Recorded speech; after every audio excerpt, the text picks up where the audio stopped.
Alright, I just spent about 10 minutes trying to figure out why my mic was not working. And it was because, you guessed it, on my keyboard I muted the mic. So we're starting again.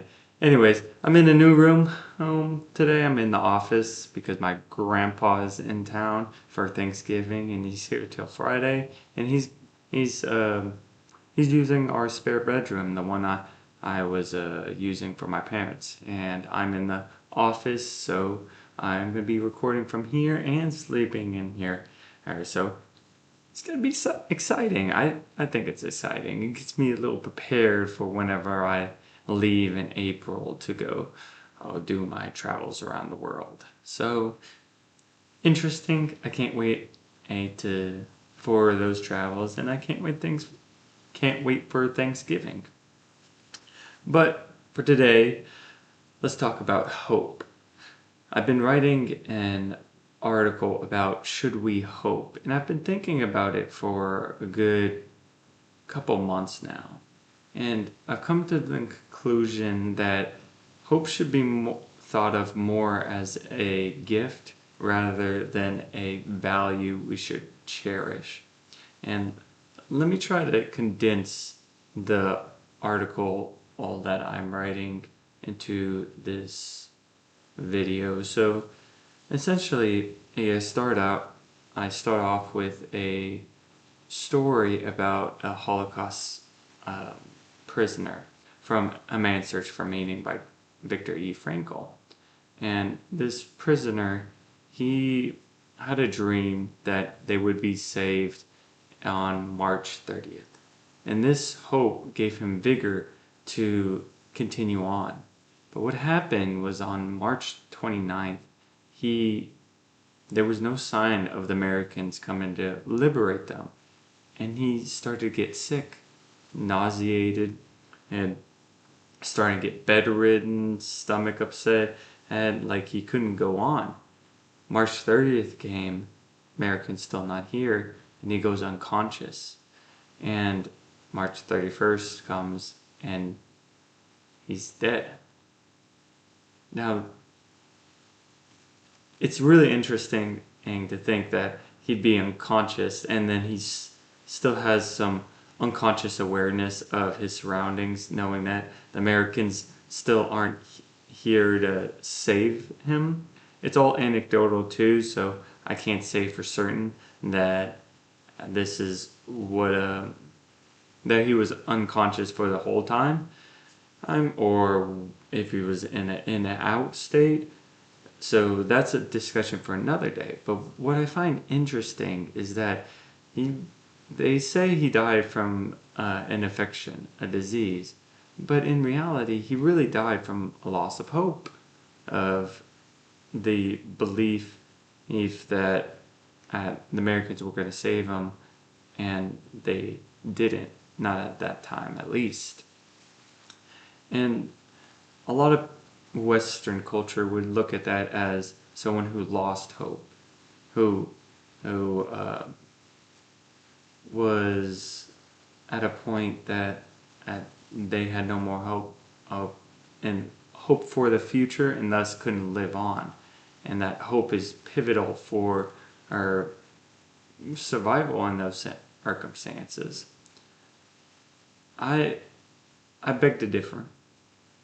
I think in hope, I think in Western culture we put too much emphasis on hope in itself, because as it's, and I, at least personally, I think it shouldn't be thought of as such a high value, but rather as something that is given to us in different circumstances, that we shouldn't rely upon it because of two specific reasons.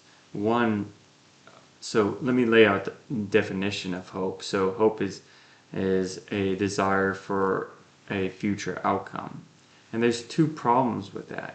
One is you start thinking in the future, and the future is not something that you can control.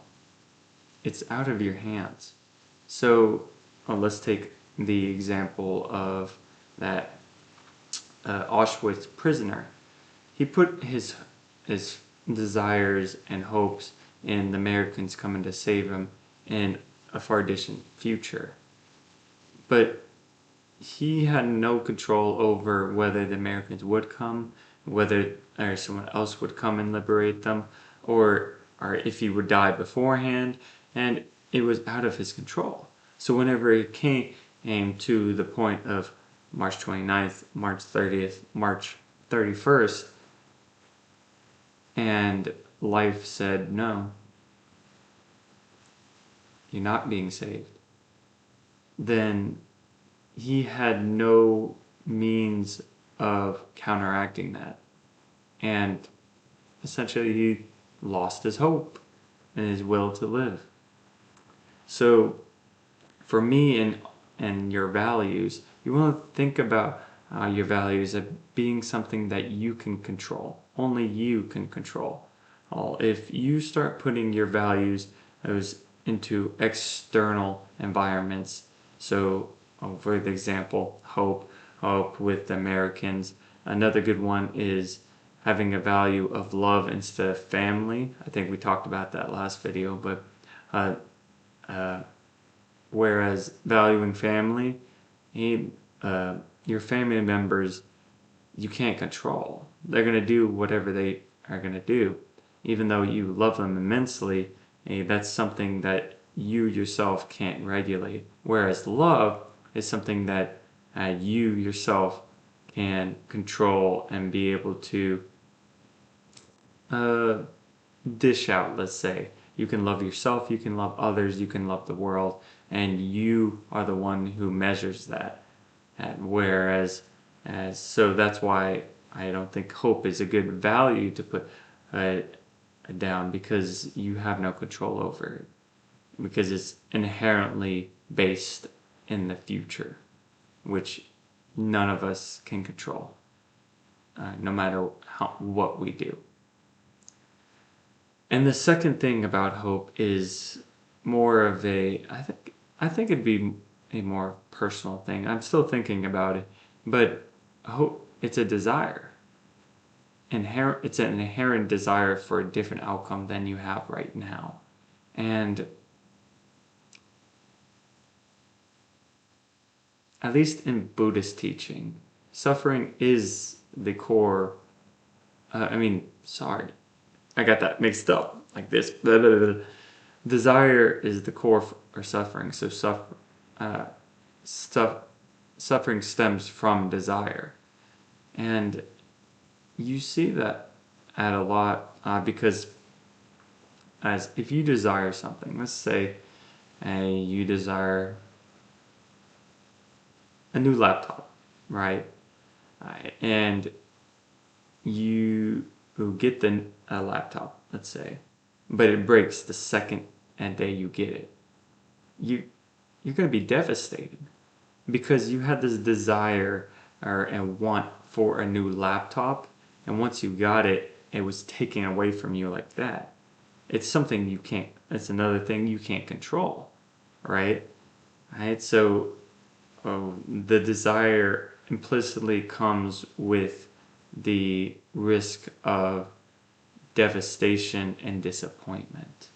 And that's why I hope in those two factors, at least for me, is very dangerous because it's out of your control. It's because it's in the future, and it's also an inherent desire that you also can't control. But it also brings about the possibility of disappointment and devastation as well.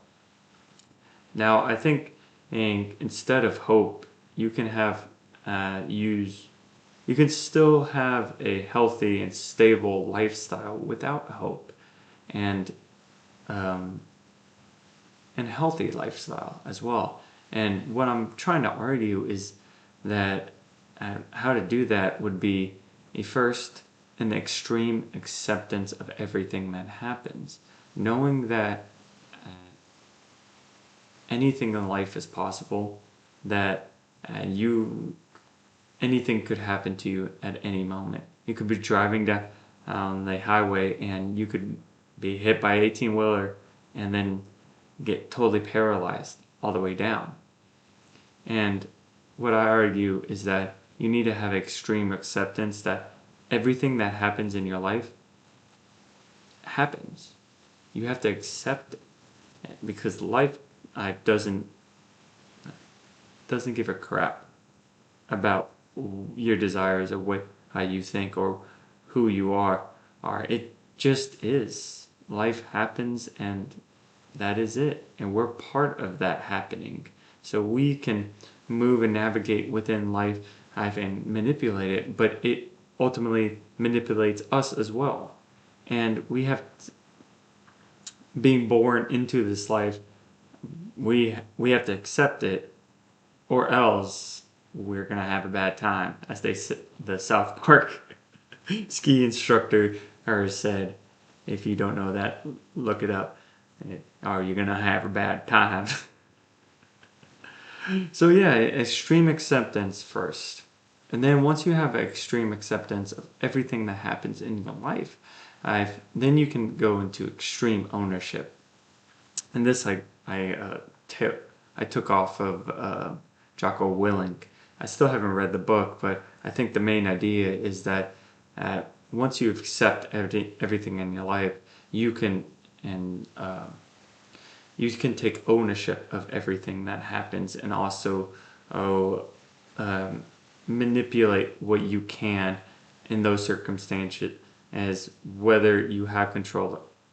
You can manipulate everything you have control of, or you focus on everything that you can control, and then go forward from there. That's the extreme ownership. And even if the things that you can't control, you have already accepted them into your life. So have already accepted them and you own it as well. Just like Mark Manson said in A Subtle Art of Not Giving a Fuck, is that there are plenty of situations where you're not at fault, but you're still responsible. So a good example is if a baby is left on your front porch, you're not at fault for abandoning that baby, but you're still responsible for what happens to it, because you can either not do anything and ignore it, and that's taking responsibility, because as no decision is still a decision, or you can do something else and actually take it to an orphanage, or you can adopt it. And so it's that responsibility aspect that the extreme ownership it takes. So after you do your extreme acceptance, extreme ownership, then you have the hope as a gift instead of a value. And hope as a gift is something that you're not expecting, and if it comes true, it doesn't affect you. It doesn't affect you either way. What am I showing? It doesn't affect you whether it does come true or doesn't come true. But if it does come true, it's something you can be grateful for, or it's a gift that you can smile upon and say, "Wow, I'm really grateful that this thing happened." But if it doesn't happen, then I'm none the wiser, because it's not a part of who I am. It's not one of the core values and core basis for what I believe and how I live my life. And for me, at least for me, that's a good way of moving through the world, is the extreme acceptance, extreme ownership, and then hope as a gift. Because I find myself still saying, I hope this happens. But for me, I don't value hope in that way, just because, as of what I've said before, is it comes with an implicit devastation and disappointment if it doesn't happen. Now I think tomorrow I'm going to talk more about I might talk about it, but I just had a thought of just like hope in relation to Christianity and the Abrahamic religions as well, and how integral and important hope is to their religions as well. Like the basis of heaven and hell is a hope that if I do good in this world, if I accept Jesus into my life, if I accept God into my life, if I accept Muhammad into my life, then I will ultimately go to heaven. Or that is the ultimate hope, right? Is after death, I will be going into heaven. And I kind of want to talk a little bit more about that tomorrow. But I think today we did pretty good. I did pretty good. I did. I always get a little feel a little resistance before I do these vlogs, and then I actually do them and I start talking and I feel good. I always feel good. I'm always Matthew Norman. It's all Matthew. Anyways, it was great talking to y'all. See y'all tomorrow. All right. Bye.